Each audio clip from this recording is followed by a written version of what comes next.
So I'll just launch the app and you'll see that there's a plus sign at the bottom of the screen. I'm going to tap on that. Now I have a choice up top. I can choose to record MIDI instruments, a looper, guitar, bass.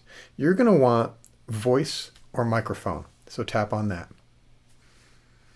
This brings you up to this track 1 setting. The first thing you're going to want to do is play with your metronome. Get your metronome turned on. You can tap it in the lower right-hand corner, but you don't know what tempo that is yet, right? So we've got to go to settings up at the top. And here's some default information. So I'm in 4/4. That's going to be for my metronome. I can change it if I want.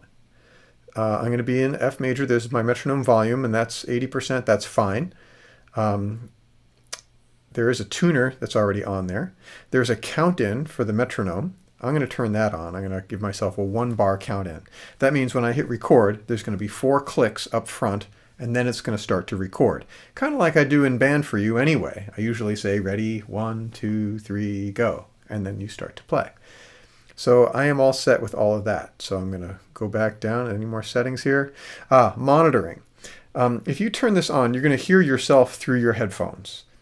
That is, while you play your instrument, your phone will pick up the sound of your instrument and will play it back for you throughout your headphones. I don't really want to do that. I just want to listen to my guitar through the amplifier. So I've got my count in here. I've got to scroll down. I've got my tuner. Here's my tempo. And my tempo for my song is going to be about here. I'm just going to tap the screen at the tempo that I want to play at. About here. So it's about 160. That's good. And now I can go away from the settings. So we're done with settings. So I'm going to go to this little audio waveform over here, and that's going to show me track 1. So now I'm ready to record. So I'm going to turn on my metronome, and I'm going to hit record.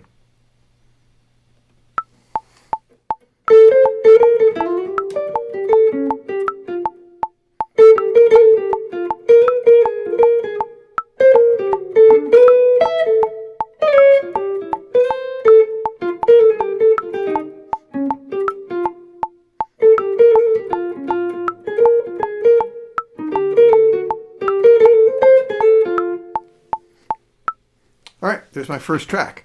So I can go back to the beginning and I can listen to it.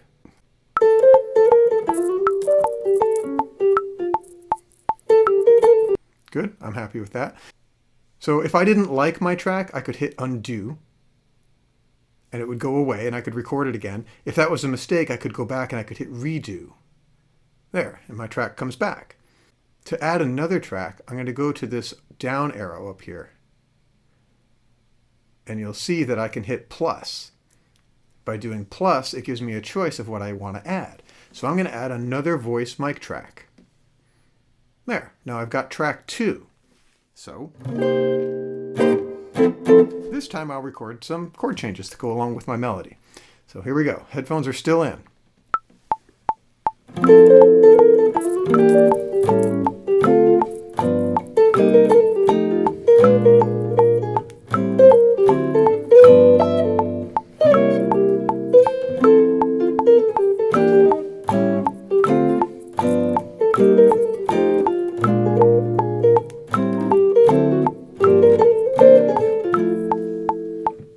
And there we go. So I've got 2 tracks now. I'm going to hit that down arrow again, and I'll see them both there. So I can go back to the beginning, and I can listen to those 2 tracks.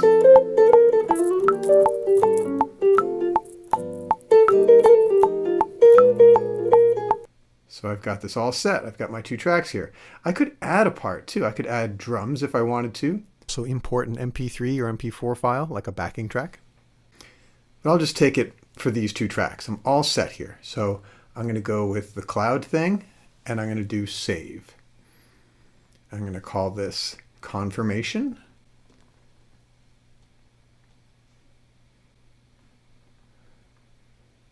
I'm going to call it jazz. And give it a little description.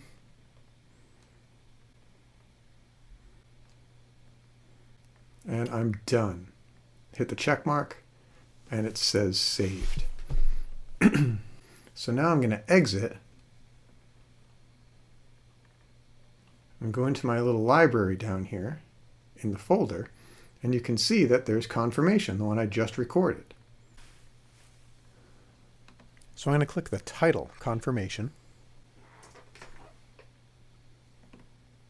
And I can hit download. Download as audio. And I can put it anywhere I want. I could send it in email. I can upload it to Google Drive. Let's send it in an email.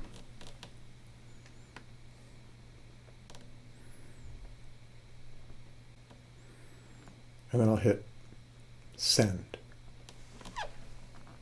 Next down is exported. And it should have gone. So I'll go check my email. And there it is. There's my email. And if I click play, I get my song. So I can forward that to whoever I want, or I can download it, or I can upload it to my Google Drive, whatever I want to do.